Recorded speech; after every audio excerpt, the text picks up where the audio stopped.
నమస్తే. మనతో పాటు ప్రస్తుతం అయితే తెలంగాణ ఉద్యమకారురాలు, బీఆర్ఎస్ నాయకురాలైన సుమిత్రానంద్ గారు ఉన్నారు. మరి అక్కతోనైతే మాట్లాడదాం. అక్క నమస్తే అక్క. నమస్తే. అక్క మరి ఈ రోజు అయితే కేసీఆర్ గారి పుట్టినరోజు. మరి కేసీఆర్ గారి పుట్టినరోజు ఎలా జరుపుకుంటున్నారు? ఎలా అనిపిస్తుంది అసలు?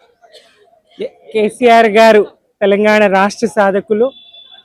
10 సంవత్సరాలు తెలంగాణను ప్రగతి పథంలో పరుగులు పెట్టించినటువంటి పరిపాలనా దక్షులు. తెలంగాణ జాతిపిత. తెలంగాణ జాతిపిత కేసీఆర్ గారి జన్మదినం యావత్తు తెలంగాణకు పండగ దినం.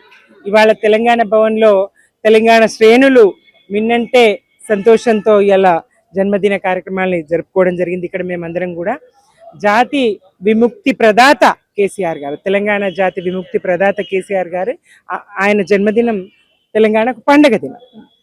తెలంగాణ ఉద్యమంలో కూడా మీరు ఉన్నారు, కేసీఆర్ గారు ఉన్నారు.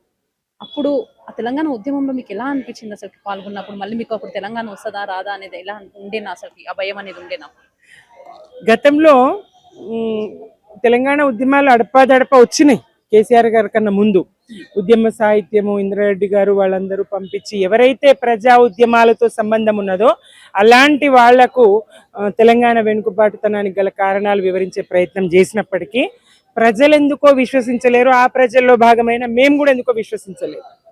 కానీ కేసీఆర్ గారు తెలంగాణ ఉద్యమానికి నాయకత్వం వహించిన తర్వాత ఒక సమర్థుడైనటువంటి నాయకుడు తెలంగాణకు లభించిండ్రు. ఉద్యమాన్ని ఆయన ముందుకు తీసుకెళ్తున్నారు. తెలంగాణ ఉద్యమ స్ఫూర్తి ప్రదాత ఆయన. మలిదశ ఉద్యమాన్ని ప్రారంభించినటువంటి కేసీఆర్ గారి పట్ల విశ్వాసం ఉండే, నమ్మకం ఉండే, శ్రేణులుగా తెలంగాణ ప్రజలుగా అందరినీ కదిలించగలిగినారు ఆయన. తెలంగాణకు ఎట్లా అన్యాయం జరిగింది, ఆంధ్ర వలస పాలనలో తెలంగాణ ఎట్లా వెనుకకు నెట్టబడ్డది, తెలంగాణ బతుకులు ఎందుకు వలస బతుకులైనాయి, బొంబాయి దుబాయ్ బొగ్గు బతుకులుగా తెలంగాణ ప్రజల బతుకులు ఎందుకు మారిపోయినాయి, బతుకులు ఎందుకు ఎండిపోతున్నాయి అని చెప్పేసి ప్రజలకు వివరించి ఈ గడ్డన తెలంగాణ గడ్డన సహజమైన వనరులున్నాయి, మరి నీళ్లున్నాయి, నదులున్నాయి. తలాపున పారుతుంది గోదారి, మా సేను మా సెలుక ఎడారి. ఆ తలాపున గోదావరి పారుతుంది. మరి ఆ కృష్ణమ్మ కాలి అందరు అవలవుతుంది. జీవనదులు ప్రవహిస్తాయి. అనేక వాగులు వంకలు తెలంగాణలో ఉన్నాయి. అయినప్పటికీ తెలంగాణ ఎందుకు ఎండిపోతున్నది, తెలంగాణలో ఎందుకు పంట పండదు, మరి సారవంతమైన భూములుండి కూడా తెలంగాణ ఎందుకు పంటలు పండించుకోలేని పరిస్థితి ఉన్నది, తెలంగాణ పిల్లలకు ఎందుకు కొలువులు ఇవ్వద్దు, తెలంగాణ యువత ఎందుకు వలసపోవాలి, ఎందుకు దుబాయ్ బాట పట్టాలి, ఇట్లాంటి ప్రశ్న తెలంగాణ ప్రజల్లో లేవనెత్తి ముక్కోటి గొంతులను ఒక్కటిగా చేసి అందరి చేత మా రాష్ట్రం మాకు కావాలని నినదింపజేసినటువంటి ఉద్యమ స్ఫూర్తి ప్రదాత కేసీఆర్ గారు. అందరి చేత జై తెలంగాణ అని జంగు సైరన్ ఊదినటువంటి నేత, అనిపించినటువంటి నేత కేసీఆర్ గారు. ఆ కేసీఆర్ గారి వల్ల ప్రజలందరూ నాటి కాంగ్రెస్ ప్రభుత్వం మీద ఒత్తిడి తీసుకొచ్చి రకరకాల పోరాటాలు చేసి కేసీఆర్ గారు అనేక సార్లు తన పదవులను గడ్డిపోసల్లాగా విడిచి కేంద్ర మంత్రి పదవి, ఎంపీ పదవులు, ఎమ్మెల్యే పదవులు, రాష్ట్ర మంత్రి పదవులు, ఇప్పుడు చూడండి ఒక కార్పొరేటర్ గా గెలవడానికి లేకపోతే ఒక కౌన్సిలర్ గా గెలవడానికి ఎంత ప్రయత్నం చేస్తా ఉన్నారు. కాంగ్రెస్ ఎంత అధికార దుర్వినియోగానికి పాల్పడతా ఉన్నది. మరి అప్పుడు కుట్రలు ఉన్నాయి, కుయుక్తులు ఉన్నాయి, ఉద్యమం లేదని చెప్పాలనేటువంటి దుర్మార్గపు ఎత్తుగడలు ఉన్నాయి. అటువంటి సందర్భంలో ప్రజల మీద విశ్వాసం ఉంచి, తెలంగాణ ప్రజల మీద నమ్మకం ఉంచి ఆ భరోసాతో తన పదవుల్ని ఇట్లా వదిలిపెట్టేసింది కదా కేసీఆర్ గారు. ప్రజాస్వామ్య పంతాల ఉద్యమాన్ని ప్రజల్లోకి తీసుకుపోవాలనుకున్నారు కదా కేసీఆర్ గారు. తప్పకుండా ప్రజలందరూ నమ్మినారు కేసీఆర్ గారిని. ప్రజలు నమ్మిన నాయకుడు కేసీఆర్ గారు, ప్రజలను నడిపించిన నాయకుడు కేసీఆర్ గారు. ఆయన అడుగుజాడల్లో నడిచి, ఆయన వెన్నంటి నడిచి, ఆయన వెనుక నడిచి ఇలా రాష్ట్రాన్ని సాధించగలిగినాం. కేసీఆర్ గారి నాయకత్వంలో, కేసీఆర్ గారి సారథ్యంలో, కేసీఆర్ గారి ఉద్యమంతో రాష్ట్రం సాధ్యమైంది.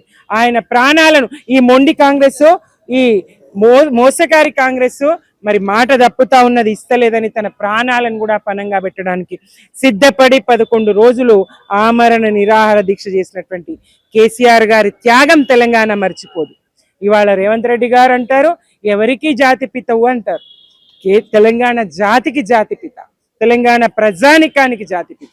ఆయన అనుకున్న పేరు కాదు అది, ఆయన తనను తాను పిలుచుకున్నది కాదు, ప్రకటించుకున్నది కాదు. తెలంగాణ ప్రజలన్నది.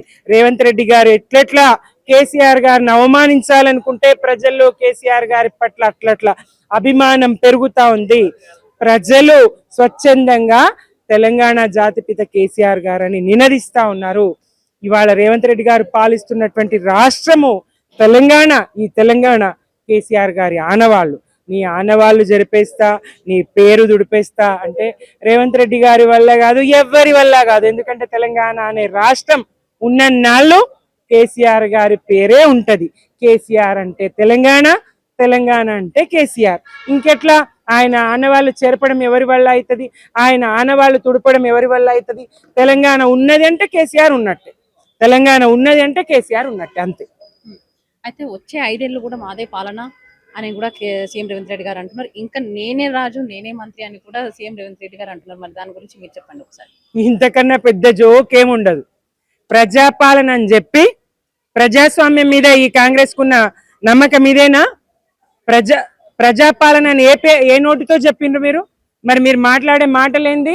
ప్రజాస్వామ్యంలో ప్రజలే రాజులు, ప్రజలే మంత్రులు. నేనే రాజు నేనే మంత్రి అన్నోడు ఎవ్వడు ఉండడు. కాలగర్భంలో కలిసిపోవాల్సిందే. రేవంత్ రెడ్డి గారు గాని మరొకరు గాని ప్రజాస్వామ్యంలో రాజులు మంత్రులు ఉండరు. ప్రజాస్వామ్యంలో ప్రజల్లోంచి ఒకడు రాజు అవుతాడు, ప్రజాస్వామ్యంలో ప్రజల్లోంచి ఒకడు మంత్రి అవుతాడు, అంతే తప్ప వ్యక్తులు కాదు. ఇది రాజరికం కాదు. రాజరిక చిహ్నాలు ఉండొద్దని చెప్పి తానే రాజును తానే మంత్రిని అంటే ఏమన్నట్టు? నవ్విపోదురుగాక నాకేటి సిగ్గు అన్నట్టు రేవంత్ రెడ్డి గారి వ్యవహారం ఉన్నది. ప్రజలు చీ కొడుతున్నారు. కాంగ్రెసే కాదు పొమ్మంటున్నది. ఆ కాంగ్రెస్ లోనే అట్లెట్లానయ్యా రేవంత్ రెడ్డి గారు? మనకొక హైకమాండ్ లేదా? మనకొక ఢిల్లీ లేదా? మరి మనకొక రాహుల్ గాంధీ గారు, సోనియా గాంధీ గారు నాయకత్వం లేదా? మీరెట్లయితారని కాంగ్రెస్ వాళ్ళే ప్రశ్నిస్తా ఉన్నారు. రేవంత్ రెడ్డి గారిని ప్రజలు ఎట్లా అంగీకరిస్తారు? పేమెంట్ కోటా ముఖ్యమంత్రి గారు, మీరు శాశ్వతం కాదు. రాబోయే రోజులు బీఆర్ఎస్ కేసీఆర్ గారి పాలనల రాష్ట్రం సుభిక్షంగా ఉండే, శాంతి భద్రతలతోని తులతూగినుండే, పథకాలు ప్రజా సంక్షేమము అభివృద్ధి రెండు కళ్ళ లాంటి పాలన జరిగినుండే. ఇవాళ అన్ని గంగల గలిపిండ్రు, తుంగల దొక్కిండ్రు. ఇట్లాంటి పాలన మాకొద్దు, ఈ కాంగ్రెస్ మాకొద్దు. అబద్ధాల కాంగ్రెస్, ఎగవేతల కాంగ్రెస్. యనుమూల రేవంత్ రెడ్డి గారు కాదు, ఎగవేతల రేవంత్ రెడ్డి, అబద్ధాల రేవంత్ రెడ్డి అని చెప్పేసి వాళ్ళ ప్రజలు నమ్ముతూ ఈ కాంగ్రెస్ కు ఇంటికి పంపించే ప్రయత్నం చేస్తున్నారు. దాంట్లో భాగంగానే ఫలితాలు తగ్గి కనబడ్డాయి. అటు గ్రామ పంచాయతీ ఎన్నికల్లో కానీ, ఇటు మున్సిపల్ ఎన్నికల్లో కానీ. రేపు హైదరాబాద్ జిహెచ్ఎంసీ కూడా మాదే.